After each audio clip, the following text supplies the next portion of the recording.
Hey Nicholas, how are you? Oh, you're muted. There we go. Hi, I'm doing okay. Yourself? I'm good, thanks. Good to hear. Yeah, we got a couple people in the waiting room already. Will Ned be joining us soon? Yeah, you will. Okay.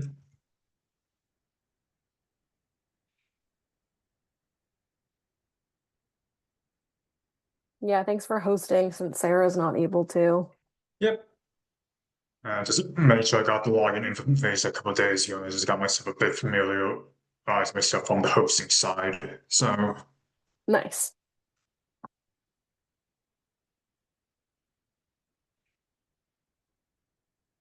Just making sure.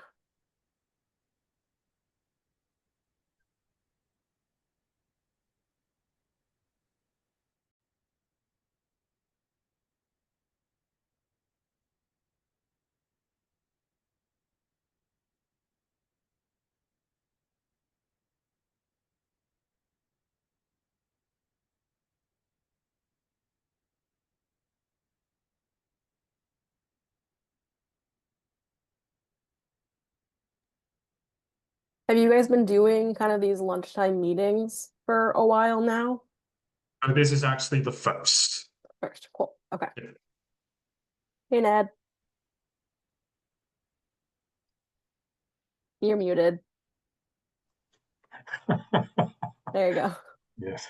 Hello, hello. How are you both doing? Doing good. Doing well. How are you? Good, good. Yeah.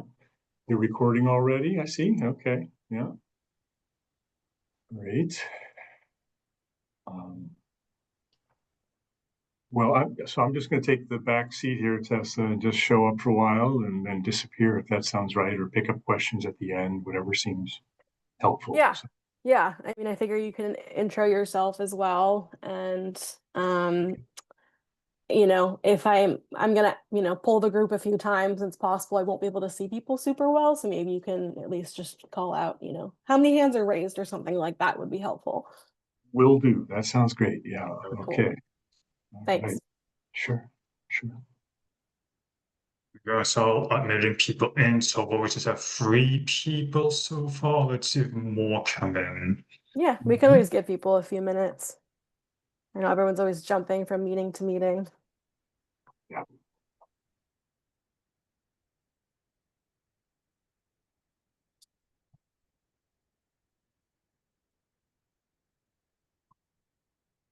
Hi, everybody.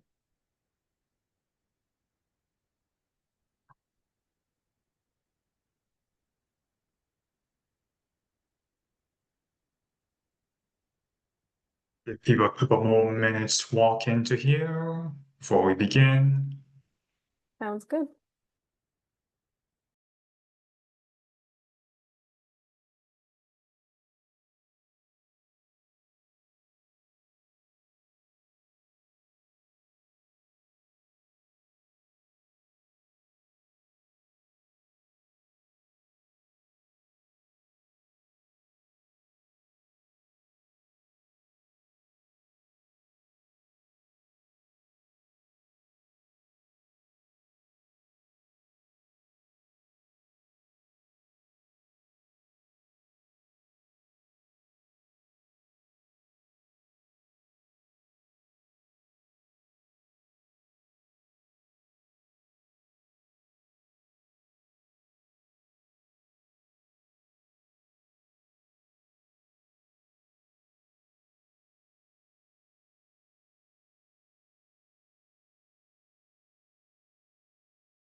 One minute.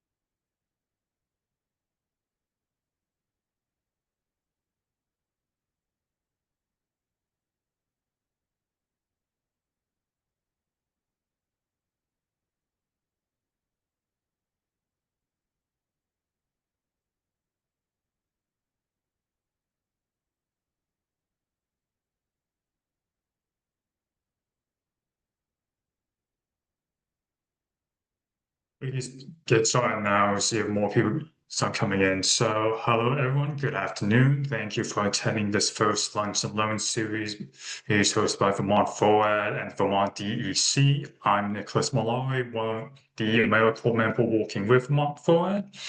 So I'm going to go right ahead and introduce Tessa Yip, one of the presenters for today. Tessa, you want to start? Yeah, thank you. Hi, everyone. My name is Tessa Yip. I work for the Vermont Department of Environmental Conservation. Thanks for joining us today. So we have a smaller group. I would love to do just some short intros just to see who is here, you know, if you work for an organization or if you belong to a certain community, as well as what brings you here. I think that would be great. I work with Ned, who is also joining us today. He'll kind of be here for questions and to help, you know, see if there's anything in the chat. Ned, do you want to go first, then pass it off to somebody else? Sure.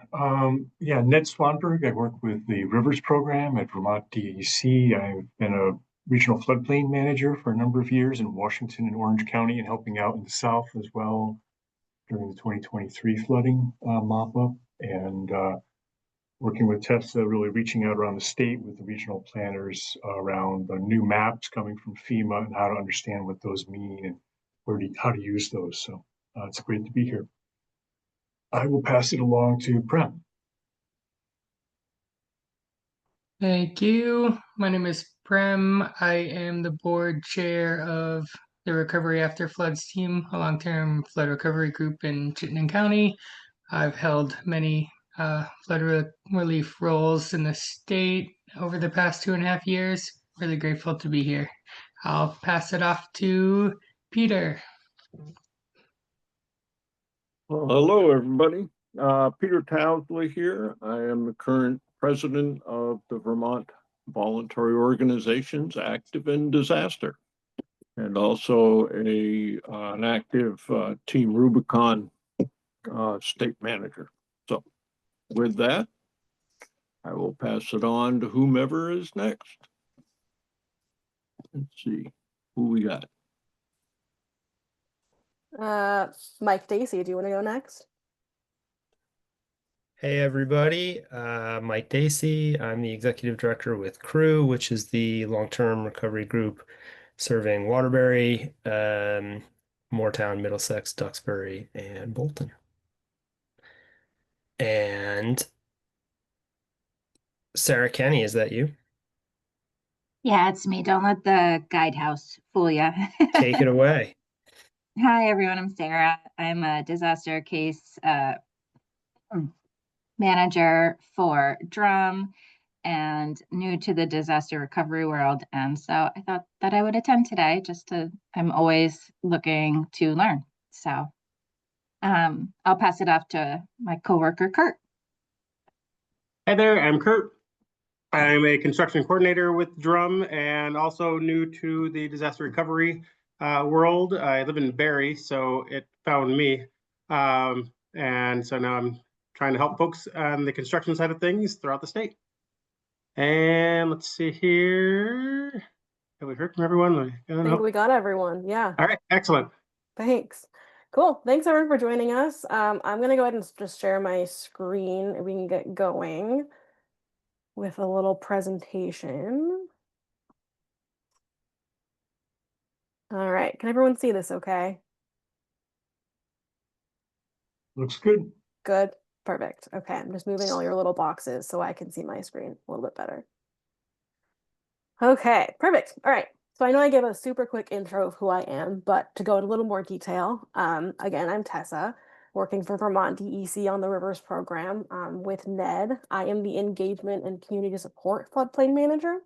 So most of our team is regional, but I work more statewide on engaging communities around flood resilience, the National Flood Insurance Program, bylaws, a whole bunch of things. So both municipalities as well as community organizations and community members.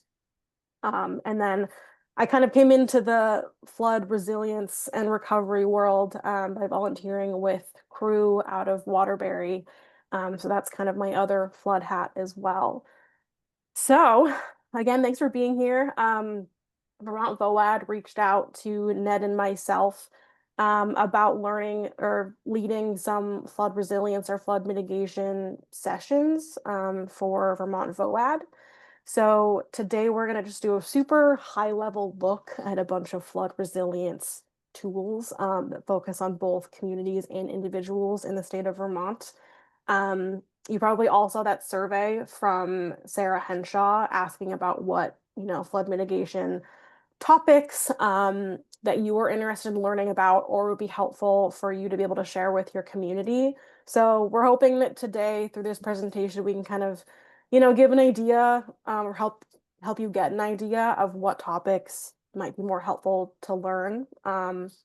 So the topics today could be kind of a lot, but we'll be back to do deeper dives into any of these that interest people the most.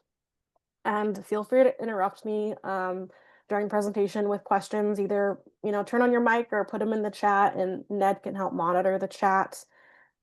And I'll also probably ask if you, poll questions throughout, just to, learn more about everybody here, and just so we can kind of make these lunch and learn sessions in the future as helpful as possible. All right, so we can get going. All right, so on the agenda today in this presentation, I'm just going to start by talking about flooding in Vermont, set the context a little bit. We'll talk about the River Corridor and Floodplain Protection Program, which is where Ned and I work. We'll talk about the National Flood Insurance Program, some community standards. We'll look at flood maps, talk about some individual mitigation solutions, talk a little bit about the Flood Safety Act, go over some resources, and we'll have time for questions throughout and at the end as well. Okay, so let's see, who here was a part of flood recovery, either just volunteering in your community, part of a long-term recovery group, anything like that? It could have been in the past couple of years or a long, long time ago. If you guys want to either raise your hands or thumbs up is great too. Okay, so I think basically everyone, it looks like. Cool, that's good to know. So, as we know, flooding is a big issue in Vermont. It is our #1 disaster. This image here was created by somebody in our program quite a few years ago, but it just shows kind of how widespread flooding is and has been for many, many years in Vermont. We had the two really catastrophic floods in 23 and 24. And we also really had one this year in July as well, third year in a row. In Sutton, that was super localized, but really equally as damaging for those folks up there. That, the 23 and 24 floods were as well. And we often talk about the 1927 flood as, one of probably Vermont's biggest flood. That's kind of the one that's marked in people's brains the most. Was a really widespread flood. These images here in Barnet and Windsor. And if you've never gone to the UVM Landscape Change Program website, they have a bunch of historical photos, not just flood related, but just Vermont historical photos, and it's a really cool resource. So putting that out there. So we talk about 1927 a lot, but we also have flooding that's happened year after year after year. And all the dates on the left are not even all of the floods that we have dealt with. Those are just some kind of the larger floods or more widespread floods, like this image of Ludlow in 1973, and of course with Irene in 2011, this image in Wilmington. So flooding has always been a really regular occurrence in Vermont. But we definitely are seeing an increased frequency of extreme rainfall events, as well as more localized extreme rainfall events as well. So this image here is a comparison between, or it's a percentage change comparison between precipitation from 1901 to 1960 and then 2002 to 2021. So we're definitely seeing that extreme rainfall happening more and more here. Granted, we are also in extreme drought right now, which I'm very aware of. Yeah, Nicholas, do you have a question? Just on confirm, because I certainly stopped seeing your presentation on being screen shared on my end. So just want to make sure that's still going. Is anyone else not seeing it anymore? Well, I still see it full center. Yeah, I'm seeing it. Okay. Interesting, it just says on my end. Okay. Nicholas, I can let me stop sharing and then I can just reshare it again and hopefully it'll work for you as well.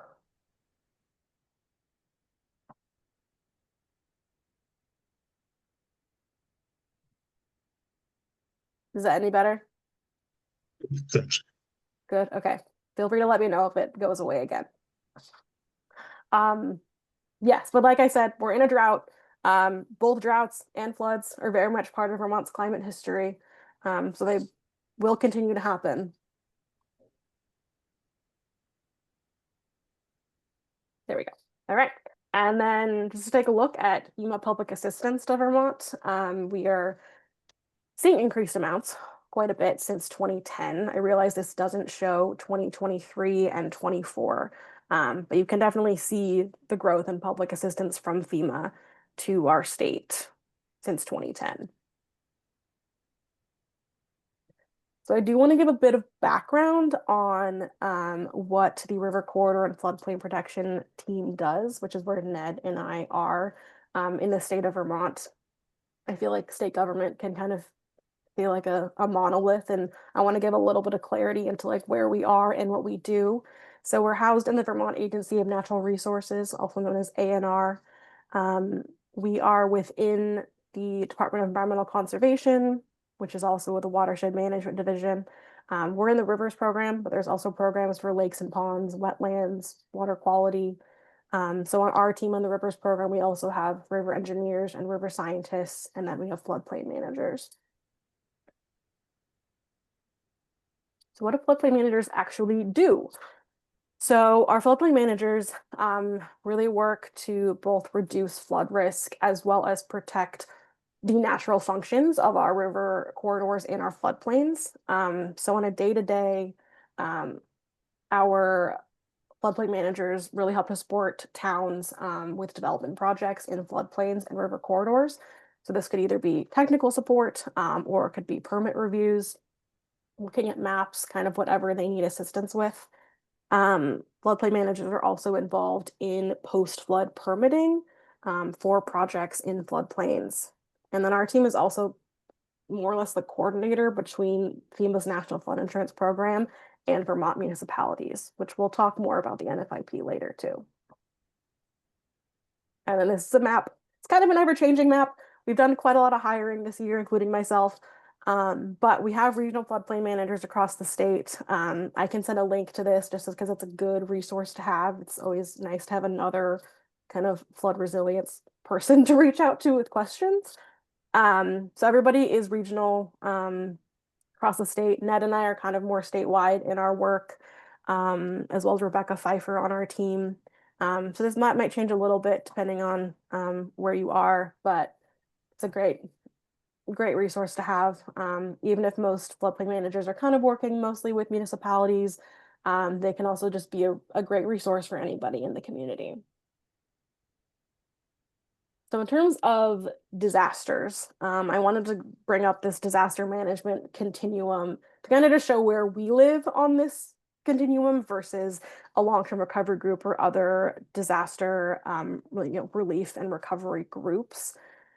So our team is primarily on this sort of flood prevention, planning, and preparedness side. That's at least where we mostly want to be and mostly do work, versus, of course, responding to floods or other disasters are going to be more on the right side in the red. But when we do get floods, our team is also kind of on this other side a bit. So, in the days or weeks after a flood hits, our team will help do damage estimates, supporting our towns or municipalities with getting those damage estimates done for like homes or businesses. And then kind of maybe in the other recovery period, doing more project support. So for people who need to do repairs after a flood, we're trying to make sure the work can get done correctly the first time so no one has to do it again. And then we also will just do permit reviews that are submitted by towns for, flood recovery or just general development. We're always really assessing risk, and risk can mean a lot of different things and have a lot of different components. So you could be what hazard are we looking at? Are we looking at inundation flooding, you know, from our larger rivers? Are we looking at erosion flooding?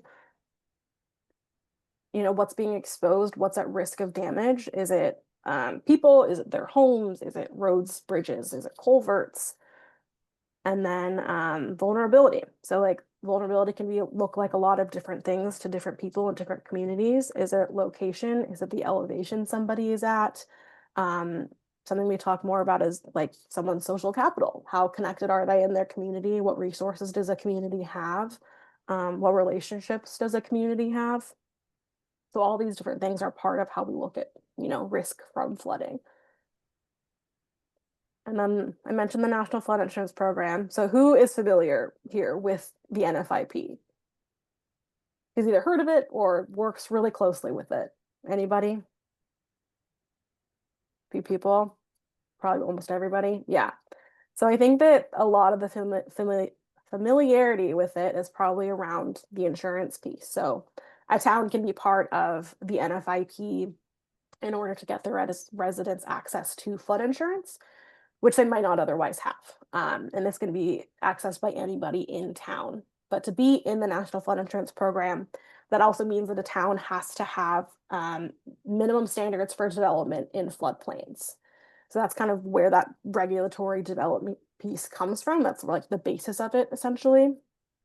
And then by being in the NFIP, towns can also receive flood hazard maps, which are called flood insurance rate maps. And we'll talk a little bit more about those as well.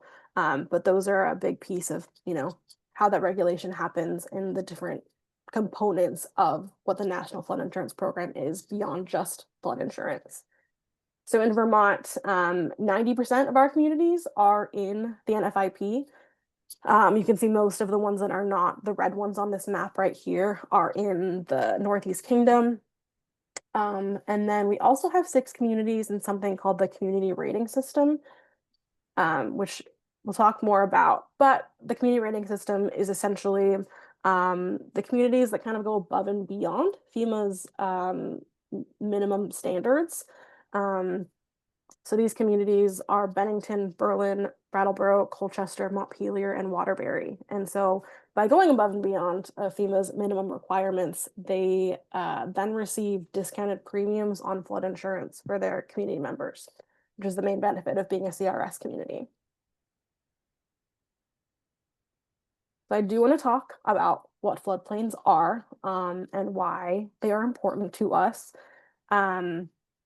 So I think that when we talk about living in a floodplain, we're often talking about that FEMA flood zone, you know, what is identified by FEMA on a flood map.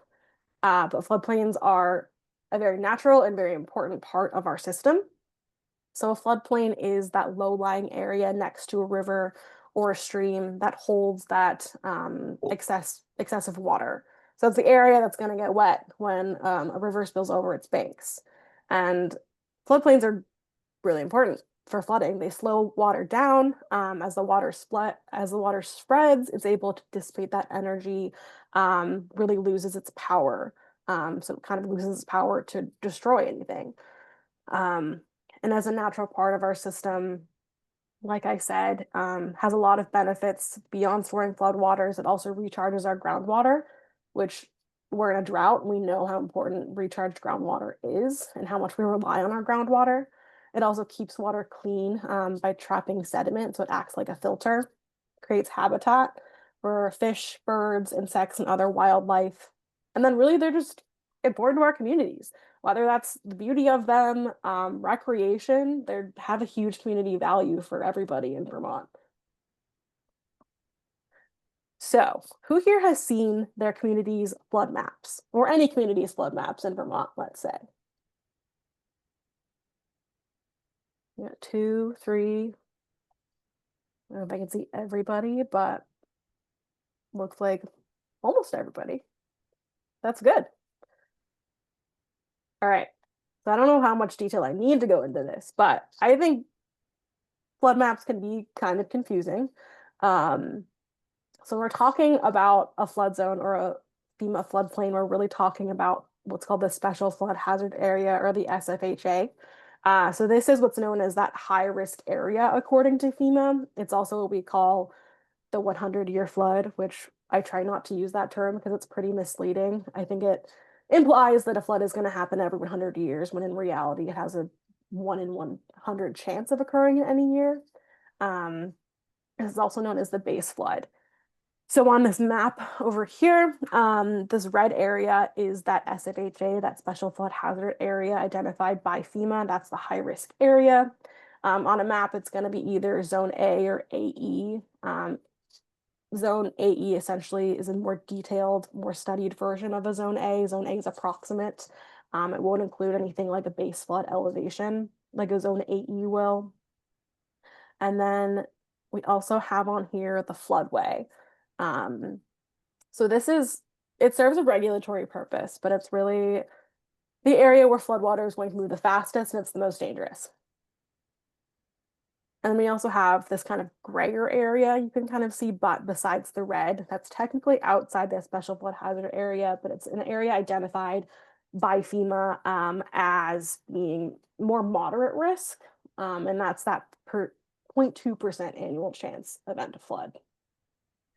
So the really important note is that these maps only address inundation flooding, when in Vermont, we know that we deal with both inundation and erosion flooding. On the left, you have a photo of inundation, that river spilling out of its riverbanks into our towns, into our communities, versus this erosion damage that we see from the power of moving water, like on the right. We see that a lot along, our roads and our culverts. So with our topography and our really flashy streams, we very much experience both of these kinds of flooding. And about 75% of our costs from flood damage are caused by that erosion flooding. So that's why in Vermont, we try to look at not just that special flood hazard area, but also something we call river corridors. So because the FEMA maps, are going to tell us what gets wet, we also need to know what's at risk from that erosion damage, from that power of like quickly moving water. So a river corridor essentially is the area next to a river or stream where it's going to naturally shift over time. So it'll naturally shift laterally over time. If a river is allowed to, it's going to find that slowest and least erosive path down a valley, which is going to slow that water down, make it less powerful, reduce its power to erode. So if we can keep development, keep buildings, keep structures or roads out of river corridors, we're going to be able to better protect our communities from that flood damage. And in Vermont, we have a lot of straightened rivers. So a straightened river that's, not allowed to meander, it's not allowed to slow down, is going to have much faster moving water, much more erosive power of water. We see a lot of straightened rivers through our downtowns, next to our roads, next to our railroad tracks. So this is I think a good reference for river corridors and why they're important. This is kind of my go-to image of a house that may or may not be in that special flood hazard area as identified by FEMA, but it's definitely in the river corridor and has experienced erosion. So a house or building could stay dry, but it can still experience a lot of damage from just that power of moving water, where it's being undercut and undercut. And obviously your foundation then falls away.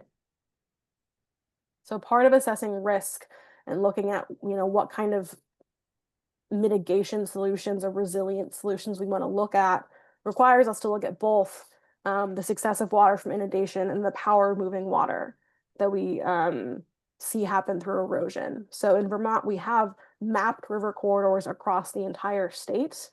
And we look at both river corridors and the special flood hazard area to help give us a much fuller picture of what our whole flood risk is from both inundation and erosion.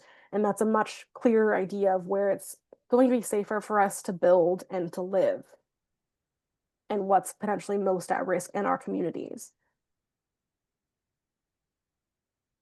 So another kind of way on a community level for folks to take action, I guess at community level, municipal level, are kind of these community standards. So we have a couple different programs. I talked about one, which is the Community Rating System, or CRS.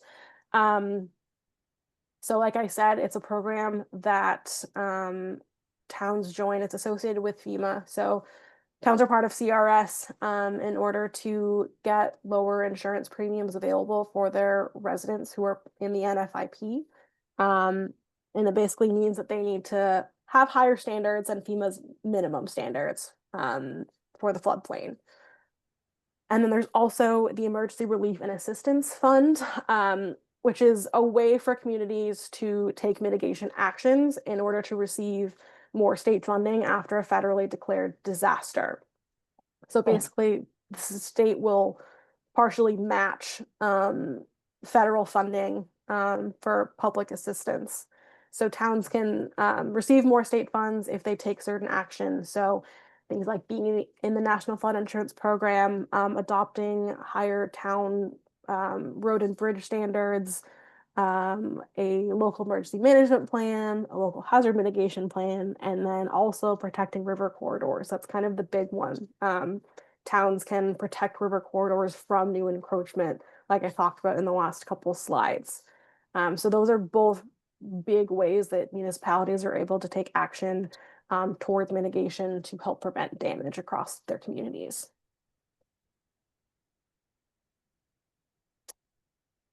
Okay, and then this is an example of a community report. This is the piece that looks at ERAF, and I pulled one for Danville. Not trying to pick on Danville at all. I've just been working with Danville on some bylaw updates. They're just top of mind for me. But on our Flood Ready site, you can get a report on your community. If you look at a full community report, you can get even more than this, but it'll basically tell you all the actions that a community has taken. So like I said, we have those road and bridge standards. Are they in the National Flood Insurance Program? Are they protecting river corridors? And then you get kind of the ERAF rate. So I think it's 17.5% is that top rate that communities can receive by basically checking all of these boxes. So it's helpful to know what your community is doing and what they could be doing better. And part of ERAF, as well as just overall resilience planning, are those local emergency management plans, or an LEMP, as well as the local hazard mitigation plan, or LHMP. So a local emergency management plan really establishes the emergency management director and lays out whose responsibilities are what's the plan for if a disaster hits, versus a local hazard mitigation plan is it's more about identifying the risks to a community. So not just floods, but it could be drought, wildfire, probably disease. And then identifying, prioritizing those risks and identifying what can be done about them. And I believe those happen every 5 years in communities, that they'll adopt a new one.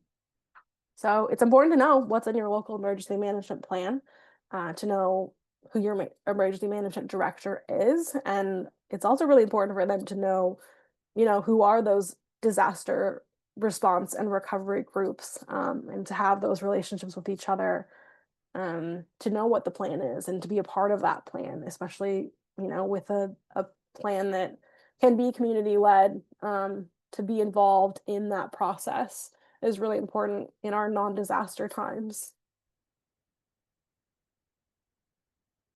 Then, of course, we have those individual mitigation options. So there are solutions for individual property owners to take on their own properties and their homes. They do range substantially in cost and investment, definitely. These are 4 examples. This is definitely not all possible solutions that somebody can take, but on the more affordable end, we have raising utilities above that base flood level. You also have flood openings or flood vents that you could install. And then, of course, on the much more expensive and challenging end, you have home elevations as well as relocations. So there are options that homeowners can take. They are all quite situational, of course, depending on what homeowner is able to do, what their home is, how their home is built. And some options might not fully stop flooding from happening, but it can make recovery easier, ideally, or less expensive. So these are always important options to explore for folks.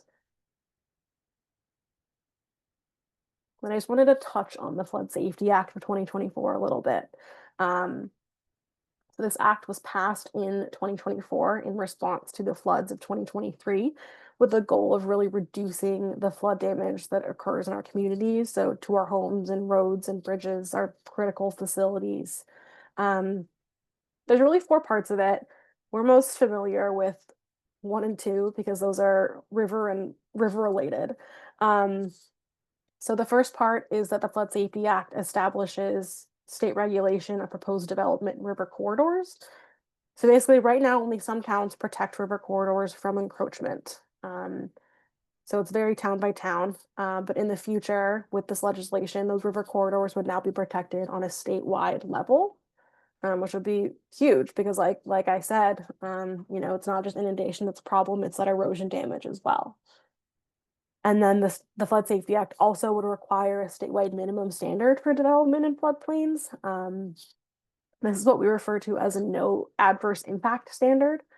So this basically means that whatever a property owner or homeowner does should not adversely impact or make flooding worse for another person upstream or downstream. So it's really raising those minimum standards above just FEMA's minimum standard for development in our floodplains to ultimately make people safer and to think more of a watershed and more of a system, and that what you do has an impact on your neighbors or the town downstream. And then the Flood Safety Act also increases floodwater storage in our wetlands. It basically, for any wetlands that are removed through development, we have to double those that are added back, essentially.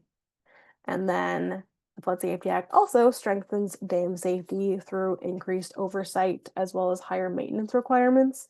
And it's really allowed the dam safety team to do more hiring because we have a lot of dams in Vermont. And then to talk about some resources. We have a few websites for our team. We have our Flood Ready Vermont website as well as our Flood Training Vermont website. Flood training is kind of more focused on municipal officials, but I honestly think it has a lot of great educational tools and case studies for people to look at. We also have Vermont Flood Atlas. So if you want to take a look at communities' flood maps, whether it's your own community or anywhere in the state, you can turn on those two layers for the special flood hazard area, as well as the river corridor layer to take a look at that. And then also send all these links out afterwards. I'll make sure that Sarah can get them out. And then we have a flood resilience listserv, and I'm sure some people in this call are on that as well. But it's a listserv that focuses on a variety of flood resilience topics. It can mostly just be a great way to share events, to have conversations, to share articles. But our team does a flood resilience drop-in every month. So it's every third Thursday at 9 a.m. We do like a changing topic every month, usually with a presenter, or Ned and I have a topic. They're pretty casual, they're not recorded. They can just be a good way to meet people and learn something new around flood resilience or learn something new that's happening at the state. So we've done some around the National Flood Insurance Program. We've done some around the new FEMA maps that Ned mentioned, as well as having other partners and other organizations come to talk about their work and other important things that are happening. So that could be a good one to join. I will make sure that gets sent out, or you can always email me if you want to get added to that list as well. We also have a Making It Happen page on our website, on the Flood Ready website, which is really a searchable database of different flood resilience and mitigation stories that are happening across the state. It could be things like a floodplain restoration, or it could be moving the Johnson Library across town. We try to kind of include a bunch of different topics, a bunch of different approaches and methods that our municipalities are taking or individuals are taking to become more flood resilient. And of course, I want to just uplift this again, the regional floodplain managers. I think this can just be a nice thing to have in your back pocket, even if you don't know exactly if they can assist you. I think they're a great resource to have. They have, really are very knowledgeable about rivers and how rivers work and are connected to our river scientists and river engineers. So, if you have a question, they're always a helpful person to reach out to. And I'll make sure this gets sent out as well, but you can find this at this bit.ly link, this bit.ly/flood manager. We'll pull up this flood map. So there are ways we can prevent flood damage. There really isn't one singular solution. But solutions really have to happen at every single level. So whether that's watershed level, community level, or property level, all of these things can and should happen in tandem. But we do know that we should protect what works. We know that our floodplains are those breaks on the flood impacts. Our floodplains slow water down, they hold the water there. They are really important to making floods less dangerous for us. We should improve floodplain functions where they're already lost. And then we know we need to reduce risk for existing families, workplaces, and all of our critical services. Like we talked about, risk can be a whole bunch of different things. And what kind of exposure people have is all different. But our communities should and can be working and are working to reduce that risk for everybody to make flooding less dangerous moving forward. And then as we plan for flood response and recovery, this is really important to help us be able to become more resilient, be able to bounce forward faster after disaster, or not even feel as dangerous impacts of flooding if we can plan better for flooding, whether it's resilience or the response and the recovery. So I would love to take a few minutes just to hear about what people are hearing in their communities, or the people that you work with for your jobs, or your volunteering. Ned and I, and even through volunteering with Crew, have received a lot of questions around topics around dredging. Do we dredge? Do we not dredge our rivers? Dams and dam removals. This one has become a very popular topic over the past year or so. Communities wondering if how dams do or don't help flooding, or if a dam removal can impact flooding, as well as flood insurance options. We have the National Flood Insurance Program, but are there other ways for people to have flood insurance? Is private flood insurance an option? So if people either want to throw things in the chat, or if you want to turn on your mic and talk, I would love to hear. This can definitely impact what the future lunch and learn sessions are. So if anybody wants to share, that would be great.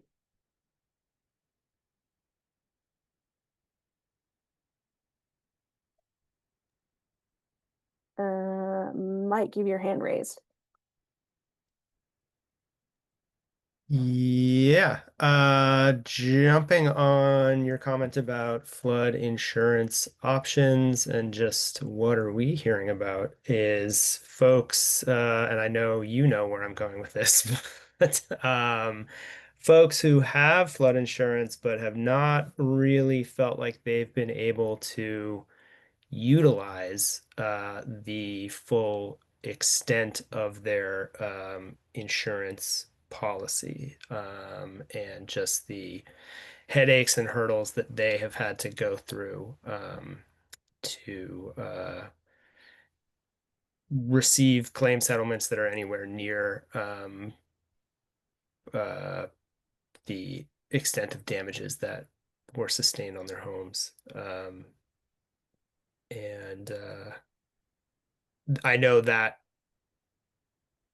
also touches on the private insurers that are kind of handling the NFIP policies, and it can be a whole can of worms, but that's certainly front of mind this week for the work that Crew is doing. Yeah, definitely.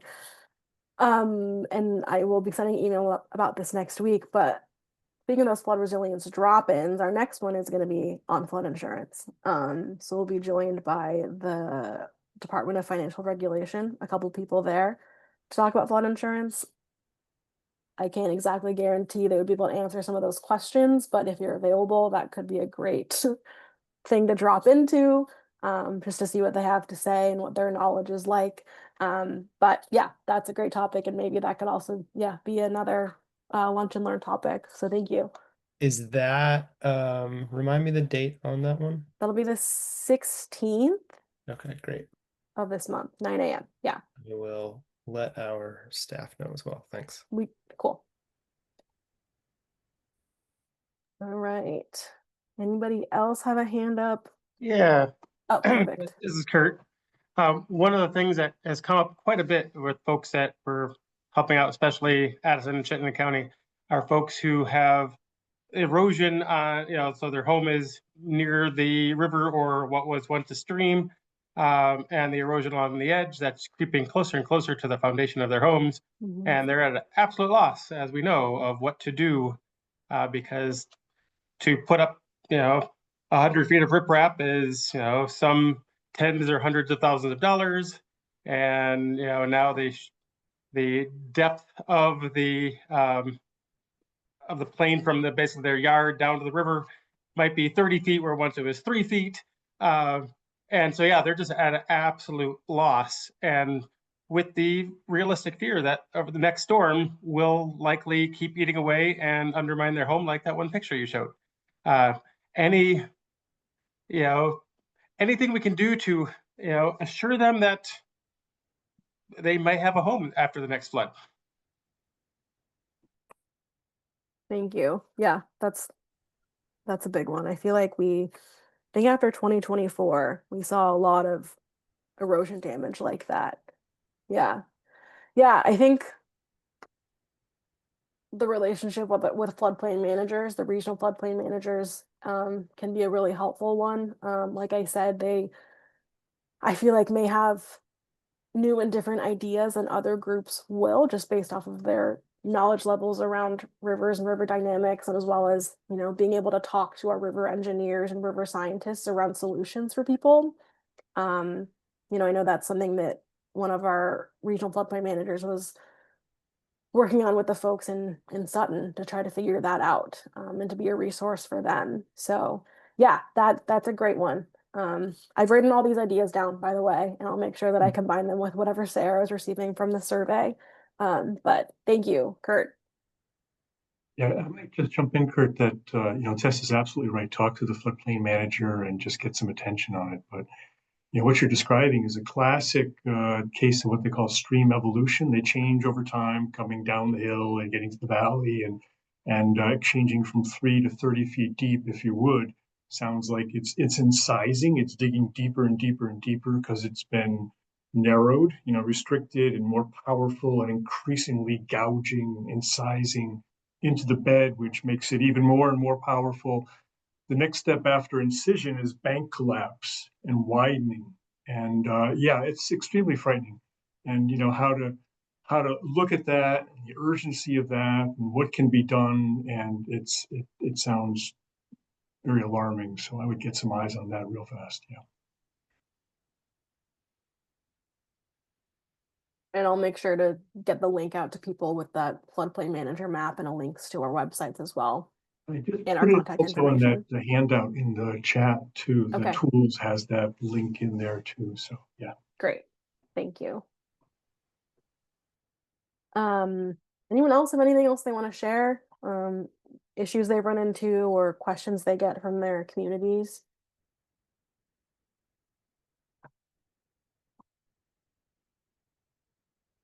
All right, no worries. Okay, so I do want to plug the survey from Vermont VOAD about these lunch and learn sessions. I realized that we hit a lot of different topics fairly quickly today. But if there's anything in this presentation that you particularly want to deep dive further into, please submit that on the survey. Or if it was nothing on this PowerPoint that you want to learn more about, please let us know. Could be flood insurance, could be river dynamics, it could be riparian buffers, it could be anything. We just love to know to make this as impactful as possible for you and your roles and your communities as well. All right. So contact information, here's my email, my phone number. Email or call me or text me with any questions. And then we have Ned on here as well. He's also a resource. And this is the Flood Ready Vermont website that I referenced earlier. And Ned mentioned a handout that we can send out with a bunch of different resources, kind of going over what we talked about today, as well as all of the websites. But we'll be back to talk more. And if there's any last questions, please feel free to ask. We have, I think, some time. I honestly can't see the clock, but I think we have time. Like Sarah's got her hand up. Oh, Yeah, I Sarah. just have a quick question. Just Yeah. because this particular training opportunity was forwarded to me, and I'd love to. I think you already maybe said that there's a listserv, but I'd love to maybe just have that direct access instead of relying on opportunities to be forwarded to me. How should I get my email on these lists so that I can see this information and what's happening?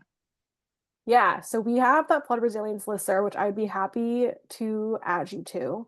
I know Vermont VOAD, I'm sure, has their own kind of email list as well, Sure. which is probably how this was shared around that I don't have, but maybe Nicholas, if you know of how Sarah or anybody else could get added to that one, that would be great. Yeah, you could just put your email on the chat to make sure that gets added to our list. Awesome. Thank you. Yeah, and I'll do the same for you as well, Sarah. And anybody else, feel free to put your email in the chat, or you can email me and I can get you added to that flood resilience listserv.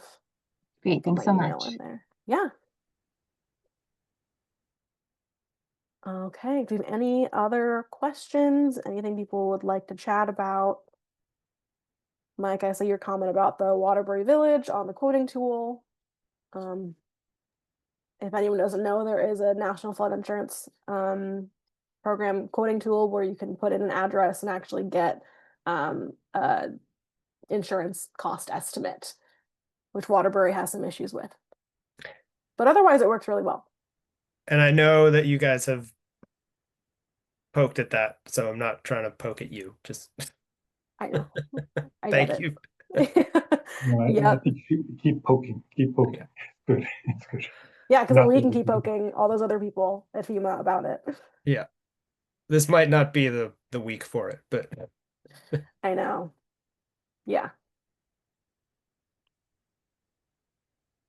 All right. Well, there aren't any more questions or comments. Thank you for doing this. This is great.